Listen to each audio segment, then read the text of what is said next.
नमस्कार, सत्यदर्शन न्यूज मध्ये आपले स्वागत आहे. मी पायल शहा. एक नजर टाकूया आजच्या ठळक घडामोडीवर. निवडणूक आयोग नागरिकत्व ठरवू शकत नाही, सुप्रीम कोर्ट. विशेष मतदार यादीबाबत सर्वोच्च न्यायालयानं महत्त्वपूर्ण टिप्पणी केली आहे.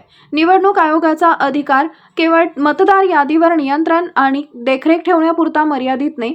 कायदेशीर स्थितीत कोणताही संभ्रम नाही, असंही सर्वोच्च न्यायालयानं शुक्रवारी स्पष्ट केलंय. पश्चिम बंगालमधील विशेष मतदार यादीशी संबंधित एका याचिकेच्या सुनावणी दरम्यान सर्वोच्च न्यायालयानं ही टिप्पणी केली आहे. मतदार यादीच्या विशेष पुनरावलोकनादरम्यान नावे वगळल्यानंतर लोकांमध्ये नागरिकत्वाबाबत संभ्रम निर्माण झाला होता. मात्र आता SIR बाबतचे सर्वोच्च न्यायालयानं स्पष्टीकरण दिलं आहे.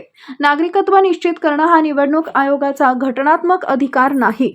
मतदार यादीतून नावं वगळलं तरी नागरिकत्व रद्द होत नाही, यासाठी एक वेगळी प्रक्रिया असते, असे सर्वोच्च न्यायालयानं सांगितलंय. या याचिकेद्वारे पश्चिम बंगाल SIRच्या विधानसभा मतदारसंघाच्या आधारावर माहिती मागवण्यात आली आहे.